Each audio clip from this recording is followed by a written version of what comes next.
147, you put me in that 14 whiskey. When it's green, typically we're able to go.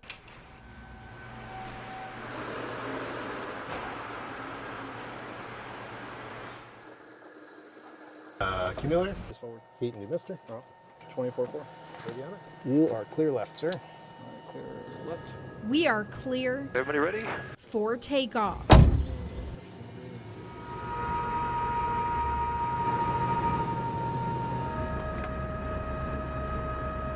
All right, sky looks really good. The helicopter is a great tool for us. 70% of the times, it's used for law enforcement calls. The other 30, it's used for maybe surveillance or search and rescue. So it's very diverse on how we use it and what we utilize it for. The Sheriff's Office helicopter is reaching new heights in cracking down on crime in Lee County. We're about 1,000 feet. Better vantage points. We have thermal imaging on this camera. Convenience. We're able to follow, especially like on a vehicle pursuit or something along those lines.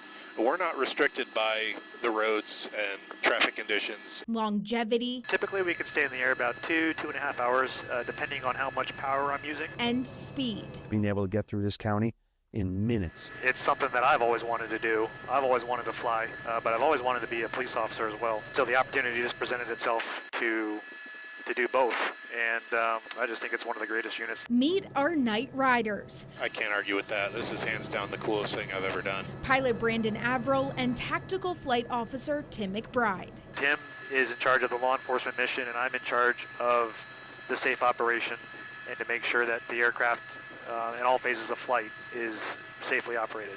So that includes situational awareness. We're here 24/7, so there's always a crew here, but throughout the entire night, about 4 to 5 times on a real busy night. And that can be, ranging anywhere from violent crimes, stolen vehicles, robberies, to missing people. Those missions can be different day to day, month to month. And the difference between flying at night compared to during the day is stark. So at night, we do fly with night vision goggles. Each helmet is equipped with them, and that helps us basically see in the dark as we fly.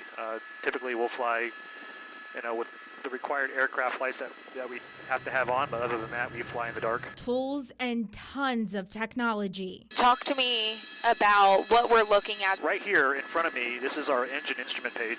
Pretty much the things that keep the helicopter running is going to be showing up here. And for McBride. So the camera is basically underneath my feet. It's towards the front of the helicopter, but it's underneath. It does have a 360. It also has what's called GeoPoint. So I'm actually not even holding the controller right now, and it's maintaining the point that I left it at. So this is just an example. We've got a field full of cows here, but it's an example of our thermal imaging. Where this is, I can switch to our daytime. That's what it looks like right now. It's pitch black. You can't see anything. But as soon as I switch over to our thermal camera, you can see that we have a field full of cows. What he records replays back at headquarters. Then headquarters relays what's next for the night. Chopper 3 headquarters. We're just about to land back in Buckingham. That's something we could go to if you'd like us. Possible attempted 21 at correction 21C if you're available for it. It's 2225 Virginia Avenue. Tonight we're chasing leads on the ground from up above. Oh, I see red flashing lights. No one's responding. Red blues.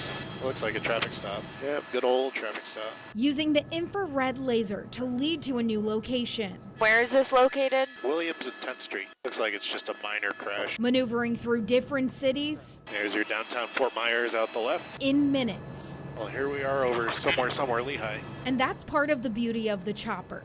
In one night, it can go from one end of the county to the other to assist with local law enforcement. If the Cape needs us, Sanibel Island, Fort Myers Police, our helicopter is utilized for everybody in this county, and sometimes we actually assist other counties. The most memorable moment. Post-Hurricane Ian, we flew continuously. Averill and McBride also in the cockpit on that life-changing September day in 2022. It was before any emergency services or anything had gotten back to the beach since the storm.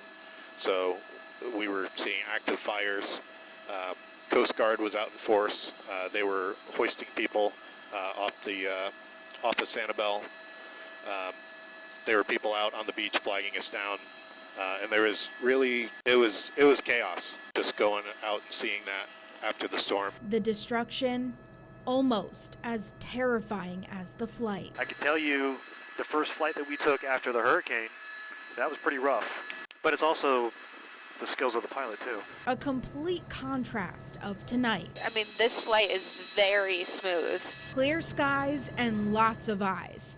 But it's not always as it seems. We see it all the time. The social media, the sheriff's office helicopter is up in the air. They're up in the air, they're looking for someone. Something bad's happening. So just because we're up doesn't necessarily mean we're looking for anyone in particular. And even if we are looking for someone, it doesn't mean that there's a crime happening.